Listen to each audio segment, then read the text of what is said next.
अर्थसंकल्पावरती जो सन्माननीय अजितदादा पवार साहेब यांनी मांडलेला आहे आणि सलग 11 वेळा, सलग नाही मध्ये गॅप होता, 11 वेळा अर्थसंकल्प मांडणारे मला वाटतं पहिले ते अर्थमंत्री राहिलेले आहेत।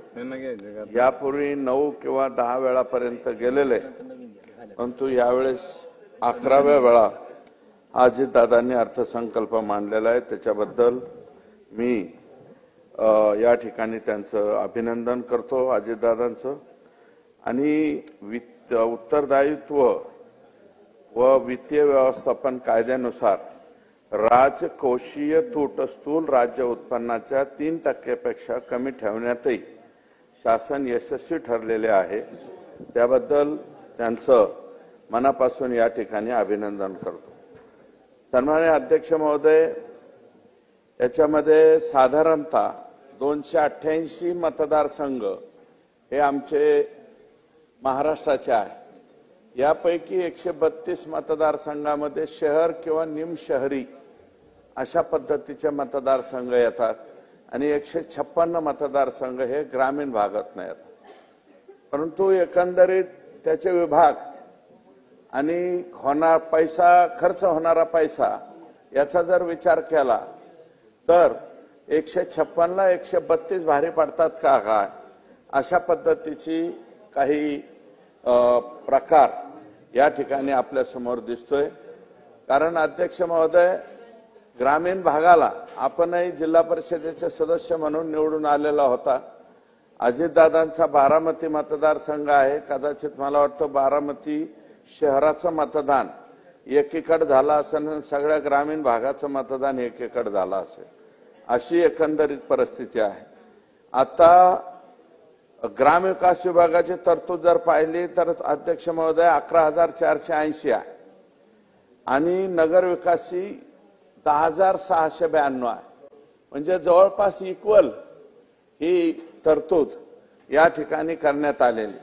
पर शहरामध्ये MMRD आहे, आणखी वेगवेगळ्या अनेक योजना आहेत, त्या सुद्धा शहरामध्ये राबतायत।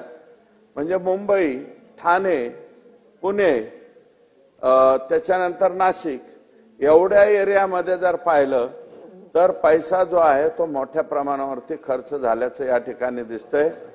आणि पुण्याचे पालकमंत्री म्हणून जो पुण्यापासून ते आमचा इकडचा पण तळेगाव ते चाकण केलाय, तर अजितदादांना माझी विनंती आहे की तळेगाव ते चाकण करायच्या ऐवजी चाकण ते शिक्रापूरचा सुद्धा समावेश या रस्त्यामध्ये केला पाहिजे। कारण तिकडे शिक्रापूरचा तुमचा झाला, शिरूर पर्यंतचा झाला, पण तळेगाव ते चाकणच का, तळेगाव ते शिक्रापूर का नाही? नाही ना, 25 किलोमीटरचं अंतर दाखवलं त्याच्यात। अजितदादांना माझी विनंती आहे, दादा तिथं बोलायला लागले त्याच्यामुळे मी काय बोलणार नाही। झालंय आम्हाला माहिती नाही झाला ना अध्यक्ष महोदय, व्हावा अशी माझी इच्छा आहे। कारण दरवेळेस त्याच रोडने आम्ही येतो। तळेगाव पासून चाकण पर्यंतचे किलोमीटर दाखवले, चाकण ते शिक्रापूरचे किलोमीटर दाखवलेले नाही। म्हणून तो एक बदल त्या ठिकाणी करावा आणि सार्वजनिक बांधकाम रस्त्याला स्वतंत्र त्या ठिकाणी पैसा दिलेला आहे, त्याच्याबद्दल मी आभार मानतो। दुसरा असं आहे की जलसंपदा विभागाला जवळपास 16,000 कोटी रुपये दिलेत। अध्यक्ष महोदय, एवढ्या मोठ्या प्रमाणावरती तरतूद ही कधीच झाली नव्हती, ती पहिल्यांदा या ठिकाणी तरतूद झालेली आहे। कृषीला जवळपास 10,000 कोटी रुपयाची तरतूद आहे आणि इतर मागास बहुजन कल्याणला 4,368 तरतूद आहे। याच्यामध्ये एकच सूचना आहे की बहु ओबीसी मधल्या सुद्धा अल्प घटक जो आहे मायक्रो ओबीसीचे घरकुलं हे अगोदर व्हायला पाहिजेत, त्याच्यानंतर ओबीसी मधला मोठा घटक जो आहे त्याचे घरकुलं त्या ठिकाणी झाले पाहिजे। अध्यक्ष महोदय, दिव्यांग कल्याणला 1,526 कोटी रुपये दिले। काही बाबीमध्ये संजय गांधी निराधार असतील किंवा अस्थिव्यंग दिव्यांगांना त्या ठिकाणी देण्यात आलेल्या सवलती असतील, या सवलतीमध्ये वाढ करण्याची आवश्यकता आहे। अध्यक्ष महोदय, 1,500वरून ती 3,000पर्यंत अशा प्रकारची काही बदल त्या ठिकाणी करण्याची आवश्यकता आहे। रोजगार हमीला 2,205 कोटी रुपये दिले। अध्यक्ष महोदय, या रकमेमध्ये वाढ होण्याची आवश्यकता आहे।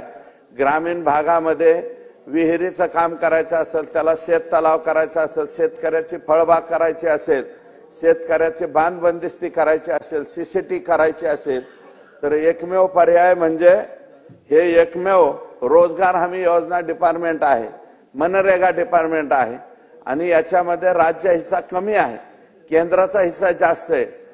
परंतु मागच्या कालावधीमध्ये याच्यात शेतकऱ्याच्या हिस्साच्या ऐवजी, शेतकऱ्याच्या कामाच्या हिस्साच्या ऐवजी इथं गुत्तेदाराची कामं मोठ्या प्रमाणावरती झालेली। गुत्तेदारांच्या कामांना पैसा तोही दिला गेला पाहिजे। अध्यक्ष महोदय, किडूक मिडूक इकडं तिकडं करून या लोकांनी पैसा इथं आणून कामं मंजूर करून नेलेली आहेत। 2,205 कोटी रुपये। अध्यक्ष महोदय, फक्त बीड जिल्ह्यालाच 2,205 कोटी रुपये लागतील, बाकीच्या जिल्ह्याचं काय? आणि सर्वाधिक काम हे आमच्या बीड जिल्ह्याचं झालंय। आता पालकमंत्री हे अजितदादा आमचे पालकमंत्री आहेत। पालकमंत्र्यांनी अजून मला वाटतं एक वेळा आलेत, आणखी पुढच्या वेळेस आल्याच्या नंतर त्यांना आमची विनंती राहणार आहे की बीड जिल्ह्यामधले 85-15, 90-10 अशा प्रकारच्या ज्या योजना आहेत त्या योजनांना पैसा मोठ्या प्रमाणावरती लागणार आहे आणि हा पैसा 2,205 कोटी रुपये हा पैसा कमी पडणार आहे। आणि अध्यक्ष महोदय, माझी विनंती आहे की हे राज्य सरकारने भरत शेठ गोगावले साहेब यांनी, राज्याचे मुख्यमंत्री, दोन्ही उपमुख्यमंत्री यांनी केंद्र सरकारकडे जाऊन चव्हाण साहेब, शिवराज सिंग चव्हाण साहेब या खात्याचे मंत्री आहेत, तर मनरेगा मधल्या शेत तलाव, विहीर, गायगोठा आणि त्याच्यानंतर त्या शेतकऱ्याचे ज्या वैयक्तिक लाभाच्या योजना आहेत, ह्या वैयक्तिक लाभाच्या योजना ह्या डायरेक्ट शेतकऱ्याच्या अकाउंटवरती पैसे टाकून केल्या पाहिजे। त्याच्यामुळं काय होतंय की डायरेक्ट शेतकऱ्याच्या अकाउंटवरती न टाकल्यामुळं रोजगार सेवक त्याला अडवतोय, गावचा सरपंच अडवतोय, पीटीओ, किटीओ, डीटीओ आणि मग बीडीओ एवढ्या याच्यातनं जाताना आणि काही लोक ज्यांच्या नावावरती पैसे पडले ते म्हणतात मोदींचे पैसे आले, आम्हाला तुमचे पैसे देण्याची आवश्यकता नाही, म्हणून तसाही शेतकऱ्याला अडचणी येत आहेत। म्हणून शेतकऱ्याच्या वैयक्तिक लाभाच्या योजना ह्या डायरेक्ट बेनिफिट प्रमाणे डायरेक्ट शेतकऱ्याच्या नावावर पडावा। 5 लाखाची विहीर देतो अध्यक्ष महोदय, आपण 5 लाखाचा शेत तलाव देतो, फळबाग वेगवेगळी प्रकारची देतो, म्हणून शेतकऱ्याच्या अकाउंटवरती डायरेक्ट पैसे जावे अशा प्रकारची मागणी करतो आणि या जो अर्थसंकल्प मांडलाय त्याला पाठिंबा देतो आणि माझे 2 शब्द संपवतो। मंत्री महोदय, अध्यक्षांनी वेळ 6 वाजेपर्यंत ठेवलेली आहे।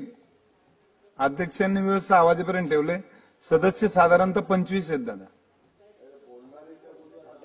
सर्वच जण हात वर करतात। आपण ठरवा तसं वेळ द्यायला मग काय होतं, नाराज होतात की एवढाच वेळ आम्हाला दिला। 6:30 करू, 6:30 केलं तर दादा 4 मिनिटं वगैरे मिळतात।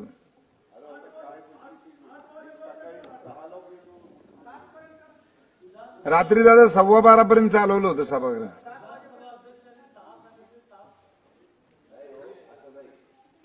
6:30 ठेवलं तर सर्व सदस्यांना सांगतो 5 मिनिटाच्या वर बोलता नाही। वित्त नियोजन खात्याचा मंत्री अर्थसंकल्प मी सादर केलेला आहे, माझी बसायची तयारी आहे, परंतु लवकर जरा घ्या, 6च्या ऐवजी 6:30 घ्या। माझी 7ला मीटिंग आहे, 6:45 पर्यंत घ्या।